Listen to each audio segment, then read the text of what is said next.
തിരുവചനം വിശുദ്ധ വേദപുസ്തകമായി നമ്മുടെ കൈകളിൽ ലഭിച്ചിരിക്കുമ്പോൾ അത് വായിക്കുവാനും അത് കേൾക്കുവാനും അത് പ്രമാണിക്കുവാനും നമ്മൾ ശ്രദ്ധ ചെലുത്തുകയാണെങ്കിൽ ദൈവ സാന്നിധ്യത്തിൽ വർദ്ധിച്ചു വരുവാനും ദൈവകൃപയിലും ആത്മാവിലും വളർന്നു വരുവാനും നമുക്ക് സാധിക്കും. നമ്മുടേതായ പല കാര്യങ്ങൾ, ഡീമോണിക് സജഷൻസ്, പേഴ്സണൽ ഡിസയർ, അതിനെയെല്ലാം തിരുവെഴുത്തിൻ്റെ വെളിച്ചത്തിൽ നമ്മൾ നോക്കിയാൽ എന്ത് വേണം എന്ത് വേണ്ട എന്നുള്ളൊരു തിരഞ്ഞെടുപ്പിലേക്ക് ഒരു ദൈവപൈതലിന് പോകുവാൻ തിരുവെഴുത്ത് വളരെയധികം പ്രയോജനം ചെയ്യും. ദൈവവചനത്തിൻ്റെ വെളിച്ചത്തിൽ പലതിനെയും വിവേചിക്കുവാനും പരിശോധിക്കുവാനും ശ്രമിക്കുന്ന ദൈവമക്കൾക്ക് സത്യം ഏതാണെന്ന് തിരിച്ചറിയുവാനായി സാധിക്കും. ദൈവത്തിൻ്റെ വചനം അല്ലെങ്കിൽ തിരുവെഴുത്ത് ഒരു ദൈവ പൈതലിനെ സംബന്ധിച്ചിടത്തോളം, ആത്മാവിൽ വളരുന്ന ഒരു ദൈവ പൈതലിന് തിരുവെഴുത്ത് വളരെയധികം ആവശ്യമാണ്. തിരുവെഴുത്തിനെക്കുറിച്ച് 2 തിമോത്തിയോസ് 3-ാം അധ്യായം അതിൻ്റെ 16-17 വാക്യങ്ങളിൽ പറഞ്ഞിരിക്കുന്ന കാര്യം വളരെയധികം ദൈവജനം ശ്രദ്ധിക്കേണ്ടതുണ്ട്. എല്ലാ തിരുവെഴുത്തും ദൈവനിശ്വാസ്യം ആകുന്നു. അത് ഗുണീകരണത്തിനും, അതായത് ടീച്ചിങ്ങിനും, റെബ്യൂക്കിംഗ് ശാസനയ്ക്കും, കറക്റ്റിംഗ് തിരുത്തലിനും, ട്രെയിനിങ് ഇൻ റൈച്ചസ്നെസ് അതായത് നീതിയുടെ അഭ്യാസനത്തിനും പ്രയോജനമുള്ളതാകുന്നു. അപ്പോൾ നമ്മെ പഠിപ്പിക്കുവാൻ, പഠിപ്പിക്കുവാൻ ആത്മീകമായി വളരുവാൻ തക്കവണ്ണം ആത്മീകമായ പാഠങ്ങൾ പഠിപ്പിക്കുവാൻ തിരുവെഴുത്ത് ആവശ്യമുണ്ട്. ഒരു ദൈവ പൈതലിനെ നേരെയാക്കുന്നത്, അവർക്ക് പലതരത്തിലുള്ള സ്വഭാവങ്ങൾ, സംസ്കാരങ്ങൾ, ചിന്താഗതികൾ ഒക്കെ ഒരു ദൈവപൈതലിനുണ്ടാകുമ്പോൾ അതിലെല്ലാത്തിലും ഒരു ദൈവരാജ്യത്തിന് അനുസൃതമായ രീതിയിലും പരിശുദ്ധാത്മാവിൻ്റെ നടത്തിപ്പിന് അനുസൃതമായ രീതിയിലും ഒരു ദൈവപൈതലിൻ്റെ ചിന്തകളെയും ഭാവങ്ങളെയും സ്വഭാവത്തെയും വ്യക്തിത്വത്തെയും രൂപാന്തരപ്പെടുത്തുവാൻ തിരുവെഴുത്ത് അല്ലെങ്കിൽ ദൈവവചനം ആവശ്യമാണ്. ദൈവവചനം നമ്മുടെ സ്വഭാവത്തെയും മനോഭാവത്തെയും വളരെയധികം തൊടുന്നുണ്ട്. അപ്പോൾ ഈ ദൈവവചനം വായിക്കുമ്പോൾ, കേൾക്കുമ്പോൾ, ധ്യാനിക്കുമ്പോൾ, പഠിക്കുമ്പോൾ ഇതിലെല്ലാറ്റിലും നമുക്ക് വലിയ മാറ്റങ്ങൾ, രൂപാന്തരങ്ങൾ സംഭവിക്കും. ദൈവവചനം കേൾക്കുമ്പോൾ അറിവിലേക്ക് വേണ്ടി മാത്രമല്ല, അറിഞ്ഞതിനെ ഏറ്റെടുത്ത് ചെയ്യുവാൻ തക്കവണ്ണം നാം അതിനെ ഉപയോഗിക്കണം. യാക്കോബിൻ്റെ ലേഖനത്തിൽ അത് തന്നെയാണ് പറയുന്നത്. വായിക്കുന്നവരായിട്ടല്ല, കേൾക്കുന്നവരായിട്ടല്ല, പകരം അത് ചെയ്യുന്നവരായി നാം മാറേണ്ടതുണ്ട്. അപ്പോഴാണ് അതിൻ്റെ ആ തിരുവെഴുത്തിൻ്റെ പ്രയോജനം, പ്രാധാന്യം നമ്മുടെ ജീവിതത്തിൽ സ്വന്തമാകുക. തിമോത്തിയോസിൻ്റെ ലേഖനത്തിൽ ദൈവവചനത്തിൻ്റെ, തിരുവചനത്തിൻ്റെ പ്രാധാന്യങ്ങളെക്കുറിച്ചാണ് പറഞ്ഞിരിക്കുന്നത്. പഠിപ്പിക്കുവാൻ, ശാസിക്കുവാൻ, തിരുത്തുവാൻ, നീതിയിൽ അഭ്യാസം തികയുവാൻ തക്കവണ്ണം തിരുവെഴുത്ത് നമ്മെ സഹായിക്കുകയാണ്. 2 പത്രോസ് 1:20-21 വാക്യങ്ങളിൽ പ്രവചനങ്ങളെക്കുറിച്ച്, പ്രവചനാത്മാവിൽ എഴുതിയ തിരുവെഴുത്തുകളെക്കുറിച്ചാണ് പറയുന്നത്. അതൊന്നും മനുഷ്യൻ്റെ സ്വന്തം നിലയിലുള്ള മാനുഷികമായിട്ടുള്ള വ്യാഖ്യാനങ്ങളോ ഒന്നുമല്ല, പകരം പരിശുദ്ധാത്മാവിനാൽ ദൈവം മനുഷ്യരിലൂടെ സംസാരിച്ച കാര്യങ്ങളെയാണ് പ്രവചനങ്ങളായി നമുക്ക് തിരുവെഴുത്തുകൾ ലഭിച്ചിരിക്കുന്നത്. ബൈബിളിൽ തിരുവെഴുത്തുകളിൽ പ്രവചനങ്ങളുടെ ഭാഗങ്ങൾ ചില ഏരിയ നമുക്ക് ലഭ്യമാണ്. ആ പ്രവചനങ്ങളുടെ നിറവേറുകൾ പോലും ഈ കാലഘട്ടങ്ങളിൽ നമുക്ക് കാണുവാനായി സാധിക്കുന്നു. ഓക്കെ, എബ്രായർക്ക് ലേഖനം 1-ാം അധ്യായം 1-2 വാക്യങ്ങളിൽ പണ്ട് ദൈവം ഭാഗമായി പ്രവാചകന്മാരിലൂടെ സംസാരിച്ചു, എന്നാൽ ഈ നാളുകളിൽ കർത്താവ് തൻ്റെ പുത്രൻ മുഖാന്തരം നമ്മോട് സംസാരിച്ചു എന്ന് അവിടെ പറയുകയാണ്. അപ്പോൾ പ്രവാചകന്മാർ സംസാരിച്ചതും തിരുവെഴുത്ത് തന്നെയാണ്. മാത്രമല്ല, പുത്രൻ മുഖാന്തരം, യേശു ക്രിസ്തു മുഖാന്തരം സംസാരിച്ചിരിക്കുന്ന, പഠിപ്പിച്ചിരിക്കുന്ന കാര്യങ്ങളും തിരുവെഴുത്ത് തന്നെയാണ്. മത്തായി സുവിശേഷം 4-ാം അധ്യായം അതിൻ്റെ 4, 7, 8 വാക്യങ്ങളൊക്കെ നോക്കുമ്പോൾ കർത്താവിൻ്റെ പരീക്ഷണ ഘട്ടത്തിൽ കർത്താവ് പോലും പരീക്ഷയെ ജയിക്കുന്നത് തിരുവെഴുത്ത് കൊണ്ടാണ്, വചനം കൊണ്ടാണ്. പിശാച് പലതരത്തിലുള്ള കാര്യങ്ങൾ യേശുവിൻ്റെ മുന്നിൽ കൊണ്ടുവരുമ്പോഴും യേശു കർത്താവ് ഒരിക്കലും പിശാചിൻ്റെ ആലോചന കേൾക്കുന്നില്ല, പിശാചിൻ്റെ ആലോചനയെ തള്ളിക്കളയുന്നു. ഓക്കെ, നമ്മുടേതായ പല കാര്യങ്ങൾ, ഡീമോണിക് സജഷൻസ്, പേഴ്സണൽ ഡിസയർ, അതിനെയെല്ലാം തിരുവെഴുത്തിൻ്റെ വെളിച്ചത്തിൽ നമ്മൾ നോക്കിയാൽ എന്ത് വേണം എന്ത് വേണ്ട എന്നുള്ളൊരു തിരഞ്ഞെടുപ്പിലേക്ക് ഒരു ദൈവപൈതലിന് പോകുവാൻ തിരുവെഴുത്ത് വളരെയധികം പ്രയോജനം ചെയ്യും. മത്തായി സുവിശേഷം 15-ാം അധ്യായം 3 മുതൽ 6 വരെയുള്ള വാക്യങ്ങളിൽ കർത്താവ് പറയുകയാണ്, you nullify the word of God for the sake of your tradition. നിങ്ങളുടെ പാരമ്പര്യം നിമിത്തം നിങ്ങൾ തിരുവെഴുത്തുകളെ അപ്രസക്തമാക്കുന്നു എന്നാണ് പറയുന്നത്. നമ്മുടെ കൾച്ചർ, നമ്മുടെ കസ്റ്റം, നമ്മുടെ രീതികൾ, നമ്മുടെ പാരമ്പര്യം ഓക്കെ, ഇതിനെല്ലാത്തിനും മുകളിൽ തിരുവെഴുത്ത് സ്ഥാപിക്കപ്പെടേണ്ടതുണ്ട് നമ്മുടെ ജീവിതത്തിൽ. ഓക്കെ, എൻ്റെ കൾച്ചർ ഇങ്ങനെയാണ്, എൻ്റെ ജീവിത രീതി ഇങ്ങനെയാണ്, എൻ്റെ ശൈലി ഇങ്ങനെയാണ്, എൻ്റെ കുടുംബ പാരമ്പര്യം ഇന്നതാണ്, എൻ്റെ നാടിൻ്റെ പാരമ്പര്യം ഇങ്ങനെയാണ് എന്ന് പറയുന്ന രീതിയല്ല ഒരു ദൈവവേദന ഉണ്ടാകേണ്ടത്. നമ്മുടെ എല്ലാ രീതികളെയും എല്ലാ പ്രവർത്തനങ്ങളെയും തിരുവചനത്താൽ അതിനെ പരിശോധിച്ച് അതിനെ താരതമ്യം ചെയ്ത് അതിനെ കറക്റ്റ് ചെയ്യേണ്ടതുണ്ട്. അപ്പോഴാണ് ദൈവമക്കൾക്ക് പരിശുദ്ധാത്മാവിൻ്റെ നടത്തിപ്പിനനുസരിച്ചും ദൈവരാജ്യത്തിൻ്റെ ശൈലിക്കനുസരിച്ചും രൂപാന്തരപ്പെട്ട് വരുവാനായി സാധിക്കുന്നത്. അപ്പോസ്തലപ്രവൃത്തികൾ 17-11 ബെറിയക്കാരോട് പൗലോസ് സുവിശേഷം പ്രസംഗിക്കുമ്പോൾ അവർ കേൾക്കുന്ന ഉപദേശങ്ങളെല്ലാം തിരുവെഴുത്തിൻ്റെ അടിസ്ഥാനത്തിൽ പരിശോധിക്കുന്ന ഒരു രീതിയെ അവിടെ കാണുവാനായി സാധിക്കുന്നു. നമ്മൾ ഇന്ന് കാണുന്ന ശുശ്രൂഷകൾ പലതുണ്ട്. പ്രവചന ശുശ്രൂഷകൾ, സുവിശേഷ പ്രവർത്തനങ്ങൾ, pastoral teachings, counselling, apostolic ministry, അങ്ങനെ പല പല സുവിശേഷ രീതികൾ, പല പല ശുശ്രൂഷ രീതികളെ നമ്മുടെ ചുറ്റുപാടും ഇന്ന് കാണുവാനായി സാധിക്കും. നമ്മൾ ഏതൊരു തിരുവചനം കേട്ടാലും ഏതൊരു ശുശ്രൂഷ കണ്ടാലും അതിനെയൊക്കെയും അതേപടി വിശ്വസിക്കാതെ, ഏതാത്മാവിനെയും വിശ്വസിക്കാതെ അത് ദൈവത്തിൽ നിന്നുള്ളവയാണോ എന്ന് തിരുവചനത്തിൻ്റെ അടിസ്ഥാനത്തിൽ പരിശോധിക്കേണ്ടതിൻ്റെ ഒരു ആവശ്യകത ദൈവമക്കൾക്കുണ്ട്. കള്ളപ്രവാചകന്മാർ പലരും അന്ത്യകാലത്ത് എഴുന്നേൽക്കുമെന്നുള്ള ഒരു മുന്നറിയിപ്പ് കർത്താവ് തന്നിട്ടുണ്ട്. ആ കള്ളപ്രവാചകന്മാരെയോ ദൈവത്തിൽ നിന്നല്ലാത്ത ശുശ്രൂഷകന്മാരെയോ കണ്ടുപിടിക്കണമെങ്കിൽ ദൈവവചനത്തിൻ്റെ വെളിച്ചത്തിൽ പരിശോധിക്കുന്ന ദൈവമക്കൾക്ക് മാത്രമേ അങ്ങനെയുള്ളവരെ കണ്ടുപിടിക്കുവാനായി സാധിക്കുകയുള്ളൂ.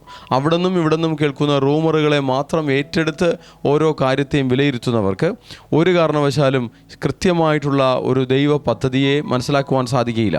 പകരം താഴ്മയോടെ, ക്ഷമയോടെ, സഹിഷ്ണുതയോടെ കാത്തിരുന്ന് ദൈവവചനത്തിൻ്റെ വെളിച്ചത്തിൽ പലതിനെയും വിവേചിക്കുവാനും പരിശോധിക്കുവാനും ശ്രമിക്കുന്ന ദൈവമക്കൾക്ക് സത്യമേതാണെന്ന് തിരിച്ചറിയുവാനായി സാധിക്കും.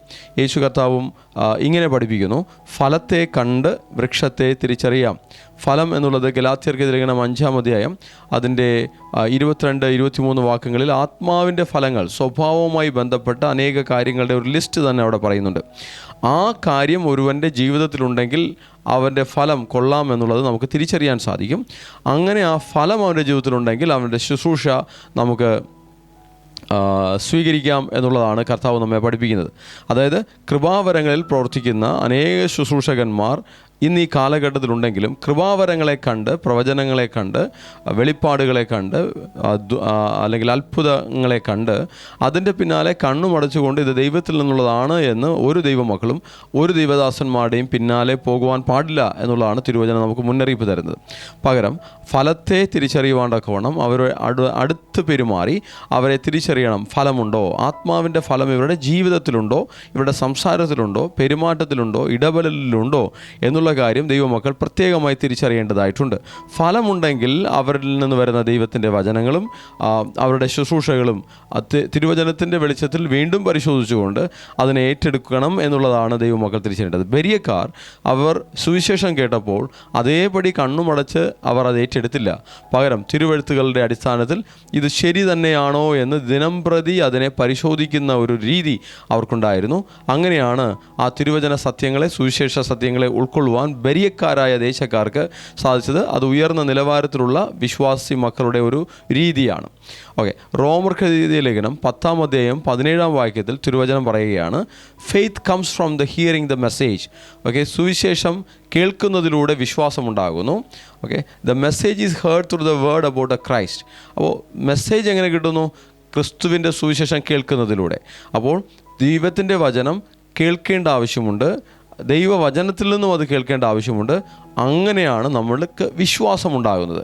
വിശ്വാസം ദൈവമക്കളുടെ ജീവിതത്തിൽ, ആത്മീക ജീവിതത്തിൽ വളരെ പ്രാധാന്യമുള്ളൊരു കാര്യമാണ്. അത് തിരുവെഴുത്തിൽ നിന്നും നമ്മെ ശുദ്ധീകരിച്ച് ആ വചനം കേട്ട് അത് ഏറ്റെടുത്ത് വിശ്വാസത്തിൽ നമ്മൾ ബലപ്പെടേണ്ടതായിട്ടുണ്ട്. 2 തിമോത്തിയോസ് 3:15 വചനം ഇപ്രകാരം പറയുന്നു: ശൈശവം എന്ന് പറയുന്ന ഒരവസ്ഥ ആത്മീക വളർച്ചയിലുണ്ട്.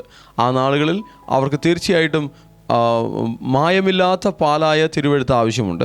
അത് അവർ ഭക്ഷിക്കും തോറും ഏറ്റെടുക്കും തോറുമാണ് ആത്മാവിൽ വളരുവാൻ, വളരെയധികം അവരുടെ ജീവിതത്തെയും സ്വഭാവത്തെയും മാനസികാവസ്ഥയും ശുദ്ധീകരിച്ച് ആത്മാവിൽ വളരുവാൻ അവർക്ക് സാധിക്കുന്നത്. യാക്കോബിൻ്റെ ലേഖനം 1:21 നമ്മൾ താഴ്മയോടുകൂടെ തിരുവചനങ്ങൾ ഏറ്റെടുക്കേണ്ടതുണ്ട്. സങ്കീർത്തനം 119:5 നിൻ്റെ വചനം എൻ്റെ കാലിന് ദീപവും എൻ്റെ പാതയ്ക്ക് പ്രകാശവുമാണ് എന്ന് പറയുകയാണ്.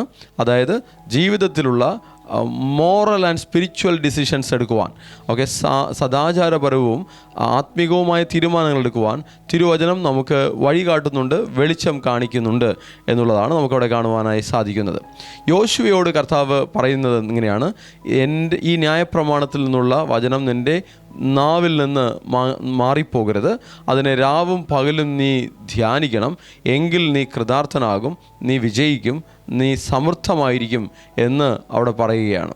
ഓക്കെ, അപ്പോൾ ഈ രീതിയിൽ 1 പത്രോസ് 2:2 ഇപ്പോൾ ജനിച്ച ശിശുക്കളെപ്പോലെ വചനമെന്ന മായമില്ലാത്ത പാൽ കുടിച്ച് വളരുവാൻ വാഞ്ചിപ്പേൻ.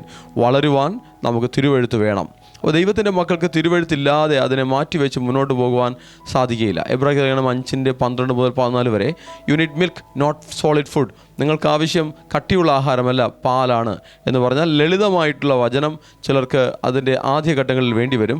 ആ ബേസിക്സ് അവർക്ക് മനസ്സിലായി കഴിഞ്ഞാൽ കൂടുതൽ വചനത്തിൻ്റെ ആഴങ്ങളിലേക്ക് അവർക്ക് പോകുവാനായി സാധിക്കും. എബ്രായലേഖനം 4:12 ദൈവവചനത്തെക്കുറിച്ച് പ്രകാരം പറയുന്നു: ദൈവത്തിൻ്റെ വചനം ജീവനും ചൈതന്യവുമുള്ളതായി ഇരുവായ്ത്തലയുള്ള ഏതു വാളിനേക്കാളും മൂർച്ചയേറിയതും പ്രാണനെയും ആത്മാവിനെയും സന്ധിമജ്ജകളെയും വേർപിടിക്കും വരെ തുളച്ചു ചെല്ലുന്നതും ഹൃദയങ്ങളിലെ ചിന്തനങ്ങളെയും ഭാവങ്ങളെയും വിവേചിക്കുന്നതുമാകുന്നു. ദൈവത്തിൻ്റെ വചനം വളരെ ആഴത്തിൽ ഒരു വ്യക്തിയുടെ ഭാവങ്ങളിലും ചിന്തകളിലും ഇടപെടുന്ന ഒന്നാണ്. ഭാവങ്ങളിലും ചിന്തകളിലും ദൈവത്തിൻ്റെ വചനത്തിൻ്റെ സ്വാധീനമുണ്ടായാൽ ഒരു വ്യക്തി അടിസ്ഥാനപരമായി ബേസിക്കലി അവന് വലിയ രൂപാന്തരം സംഭവിക്കും. ആ രൂപാന്തരം അവനെ ദൈവരാജ്യത്തിൻ്റെ സംസ്കാരത്തിനൊത്തവണ്ണം, പരിശുദ്ധാത്മാവിൻ്റെ പ്രവർത്തനത്തിനൊത്തവണ്ണം, ദൈവത്തിൻ്റെ പ്രവൃത്തികൾക്കൊത്തവണ്ണം അവനെ ചിട്ടപ്പെടുത്തും, രൂപാന്തരപ്പെടുത്തും. സ്വാഭാവികമായുള്ള ഈ ലോകത്തിലെ മനുഷ്യർ പലരും ദൈവത്തിൻ്റെ പ്രവർത്തനങ്ങൾക്കോ ദൈവത്തിൻ്റെ നടത്തിപ്പിനോ പരിശുദ്ധാത്മാവിൻ്റെ പരിവർത്തനത്തിനോ അവരുടെ ജീവിതം ഒരുങ്ങിയിട്ടുണ്ടാകില്ല. ദൈവവചനത്താൽ ചിട്ടപ്പെടുത്തുകയും രൂപപ്പെടുത്തുകയും ചെയ്യുന്ന ഒരു വ്യക്തിയുടെ ജീവിതത്തിന് മാത്രമേ പരിശുദ്ധാത്മാവിൻ്റെ പരിവർത്തനത്തിന് ഒത്തവണവും ദൈവരാജ്യത്തിൻ്റെ പ്രവർത്തനങ്ങൾക്ക് ഒത്തവണവും ക്രമീകരിക്കപ്പെടുവാൻ സാധിക്കുകയുള്ളൂ. നമ്മുടെ ജീവിതം തിരുവചനത്താൽ ക്രമീകരിക്കപ്പെടട്ടെ. തിരുവചനത്താൽ ക്രമീകരിക്കപ്പെടുകയാണെങ്കിൽ അത് നമ്മുടെ ജീവിതത്തിൽ വളരെയധികം അത് അനുഗ്രഹമായിരിക്കും. ഒരു കാരണവശാലും അങ്ങനെയുള്ള ദൈവമക്കൾ പിശാചിൻ്റെ പോരാട്ടങ്ങളിൽ വീണുപോകില്ല, തന്ത്രങ്ങളിൽ വീണുപോകില്ല. അവസാനമായി യോഹന്നാനുണ്ടായ വെളിപ്പാടിൽ 1-ാം അധ്യായം അതിൻ്റെ 3-ാം വാക്യത്തിൽ പ്രവചനങ്ങളെക്കുറിച്ചാണ് പറയുന്നതെങ്കിലും തിരുവെഴുത്തിന് മൊത്തത്തിൽ പ്രയോജനപ്പെടുന്ന ആ കാര്യങ്ങളെ വായിച്ചു കേൾക്കാം. ഈ പ്രവചനത്തിൻ്റെ വാക്കുകളെ നോക്കുക: വായിച്ചു കേൾപ്പിക്കുന്നവനും കേൾക്കുന്നവരും അതിലെഴുതിയിരിക്കുന്നത് പ്രമാണിക്കുന്നവരും ഭാഗ്യവാന്മാർ. നോക്കുക, തിരുവചനം വിശുദ്ധ വേദപുസ്തകമായി നമ്മുടെ കൈകളിൽ ലഭിച്ചിരിക്കുമ്പോൾ അത് വായിക്കുവാനും അത് കേൾക്കുവാനും അത് പ്രമാണിക്കുവാനും നമ്മൾ ശ്രദ്ധ ചെലുത്തുകയാണെങ്കിൽ ദൈവ സാന്നിധ്യത്തിൽ വർദ്ധിച്ചു വരുവാനും ദൈവകൃപയിലും ആത്മാവിലും വളർന്നു വരുവാനും നമുക്ക് സാധിക്കും. ആമേൻ. ദൈവത്തിൻ്റെ സാന്നിധ്യം നമ്മിൽ പെരുകുവാൻ ഇടയായിത്തീരും. ഉന്നതമായ ദൈവിക പ്രവർത്തനങ്ങൾ നമ്മുടെ ജീവിതത്തിൽ ഉണ്ടാകുവാൻ ഇടയായിത്തീരും. അങ്ങനെയെങ്കിൽ തിരുവചനം വായിക്കുന്നത് മാറ്റിവെക്കരുത്. ദിനംതോറും ദൈവത്തിൻ്റെ വചനം വായിക്കുവാൻ സമയങ്ങൾ വേർതിരിച്ചാൽ അത് അനുഗ്രഹമാണ്. വചനങ്ങൾ കേൾക്കുമ്പോൾ തീർച്ചയായിട്ടും നമുക്ക് വളരെയധികം സ്വാധീനിക്കുന്ന നമ്മുടെ ആത്മീക നടത്തിപ്പുകാരാൽ അവരിൽ നിന്നും ലഭിക്കുന്ന വചനങ്ങൾ മാത്രം ഏറ്റെടുക്കുവാൻ ദൈവമക്കൾ പ്രത്യേകം ശ്രദ്ധിക്കുക. നമ്മൾ യൂട്യൂബുകളിൽ കാണുന്ന, പല സ്ഥലത്തും കാണുന്ന എല്ലാ വചനങ്ങളും എല്ലാ ദൈവമക്കൾക്കും ആവശ്യമില്ല എന്നുള്ള കാര്യം ദൈവമക്കൾ തിരിച്ചറിയേണ്ടതുണ്ട്. നമ്മിൽ സ്വാധീനമുണ്ടാക്കുവാൻ തക്കവണ്ണം ഏത് ദൈവത്തിൻ്റെ അഭിഷിക്തന്മാരിലൂടെയാണോ കർത്താവ് നമ്മെ നടത്തുന്നത് അവരിൽ നിന്നും കേൾക്കുന്ന ദൈവത്തിൻ്റെ ആലോചനകൾ വേണം ഓരോ ദൈവമക്കളും ഏറ്റെടുക്കുവാൻ തക്കവണ്ണം. അത് നമ്മുടെ ജീവിതത്തിൽ വിടുതലായിരിക്കും. ഒരു പൈതൽ പല ദൈവദാസന്മാരുടെ വചനങ്ങൾ കേൾക്കുമ്പോൾ അവർക്ക് ആത്മീകമായി ഒരു പ്രോപ്പർ മെത്തഡോളജിയിൽ വളരുവാൻ അവർക്ക് സാധിക്കുകയില്ല. അവരുടെ വളർച്ചയുടെ ചിട്ട അലങ്കോലപ്പെടുകയും അവർ ഒരിടത്തും എത്താതെ പോവുകയും ചെയ്യും. അതുകൊണ്ട് കൃത്യമായും ശിഷ്യന്മാർ യേശുവിനോട് കൂടെ നിന്ന് യേശുവിൻ്റെ ഉപദേശത്തിൽ വളർന്നതുപോലെ ഓരോ സഭകളും ഓരോ അപ്പോസ്തലന്മാരുടെ കീഴിൽ നിന്ന് അവരുടെ ഉപദേശത്താൽ അവർ വളർന്നു ശോഭിച്ചതുപോലെ നമ്മൾ ഓരോ സഭയിലും അല്ലെങ്കിൽ കൂട്ടായ്മയിലും ദൈവത്തിൻ്റെ അഭിഷിക്തന്മാരുടെ കീഴിലും നിന്ന് അവരിൽ നിന്ന് ലഭിക്കുന്ന ദൈവിക ആലോചനകൾ ഏറ്റെടുത്ത് ഒരു വളർച്ച നാം കൈവരിക്കേണ്ടതായിട്ടുണ്ട്. ദൈവത്തിൻ്റെ തിരുവചനത്തിൻ്റെ പ്രാധാന്യം തള്ളിക്കളയരുത്. അത് വായിക്കുവാനും കേൾക്കുവാനും അതിലെഴുതിയിരിക്കുന്ന പഠിപ്പിക്കുന്നത് അനുസരിക്കുവാനും ദൈവമക്കൾ പ്രത്യേകം ശ്രദ്ധിക്കേണ്ടതുണ്ട്. അത് നമ്മുടെ ജീവിതത്തിൽ, ആത്മീക ജീവിതത്തിൽ പിശാചിൻ്റെ പരീക്ഷകളെ ജയിക്കുവാനും ലോകത്തിൻ്റെ പ്രലോഭനങ്ങളെ ജയിക്കുവാനും ജഡീകമായ പ്രവർത്തനങ്ങളിൽ മാറ്റം വന്നൊരു രൂപാന്തരം പ്രാപിക്കുവാനും ആത്മീക പക്വത പ്രാപിക്കുവാനും നമുക്ക് സാധിക്കും. പാറമേൽ അടിസ്ഥാനമിട്ട വീട് പോലെ കാറ്റടിച്ചാലും തിരമാലകൾ പൊങ്ങിയാലും അത് ആ വീടിൻ്റെ മേൽ അലച്ചാലും വിശ്വാസ ജീവിതത്തിൽ വീണുപോകാതെ വണ്ണം നിൽക്കുവാൻ കർത്താവ് നമ്മെ സഹായിക്കും. നമ്മെ ദൈവകൃപയിൽ നിന്നും വിശ്വാസത്തിൽ നിന്നും ദൈവസ്നേഹത്തിൽ നിന്നും പിന്തിരിപ്പിക്കുവാൻ, തള്ളി ഇടുവാൻ തക്കവണ്ണമുള്ള ശക്തമായ പൈശാചിക പോരാട്ടങ്ങൾ ഈ ലോകത്തിൽ നമുക്ക് ചുറ്റും എപ്പോഴും ഉണ്ടാകും. അതിനെല്ലാം അതിജീവിക്കണമെങ്കിൽ ദൈവവചനത്തിൻ്റെ അടിസ്ഥാനം, തിരുവെഴുത്തിൻ്റെ അടിസ്ഥാനം ദൈവമക്കൾക്ക് വേണം. അതുകൊണ്ട് ദൈവമക്കൾ ദൈവവചനം വായിക്കണം, ധ്യാനിക്കണം, അതിലെഴുതിയിരിക്കുന്നത് അനുസരിക്കണം. നമുക്ക് ഫ്രീ ടൈമുകളിൽ ദൈവവചനം കേൾക്കുവാനുള്ള അവസരങ്ങളെ ദൈവമക്കൾ ഉണ്ടാക്കിയെടുക്കേണ്ടതുണ്ട്. ഈ കാലങ്ങളിൽ ഇൻ്റർനെറ്റുകളിലെല്ലാം ഓഡിയോ ബൈബിളുകൾ ലഭ്യമാണ്. ഒരു യാത്ര പോകുമ്പോൾ വേണമെങ്കിൽ ആ ഓഡിയോ ബൈബിൾ ഓൺ ചെയ്ത് ആ ഒരു പ്രത്യേക വേദഭാഗം എടുത്ത് അതിലെ വചനങ്ങൾ കേട്ടുകൊണ്ടേ യാത്ര ചെയ്ത് അങ്ങനെ തന്നെ വചനത്തോടൊരു ബന്ധത്തിലിരിക്കുവാൻ നമുക്ക് സാധിക്കും. എപ്പോഴെപ്പോഴെല്ലാം ദൈവത്തിൻ്റെ വചനം കേൾക്കുവാൻ അവസരം കിട്ടുന്നുവോ അപ്പോഴെല്ലാം ശുദ്ധമായ ദൈവത്തിൻ്റെ വചനം സ്വതന്ത്ര ചിന്തയോടുകൂടെ ഹൃദയം തുറന്ന് താഴ്മയോടുകൂടെ ഏറ്റെടുത്താൽ നിശ്ചയമായി നമ്മുടെ ജീവിതത്തിൽ വലിയ മാറ്റങ്ങൾ ഉണ്ടാകും. തിരുവഴുത്തിൻ്റെ പ്രാധാന്യത്തെ തിരിച്ചറിഞ്ഞുകൊണ്ട് ദിനംതോറും അതൊരു ഭക്ഷണം പോലെ, ആത്മാവിൽ ഒരു ഭക്ഷണം പോലെ ഏറ്റെടുക്കുവാൻ ദൈവമൊക്കെ കഴിയട്ടെ. കർത്താവ് നമ്മെ അനുഗ്രഹിക്കട്ടെ. God bless you.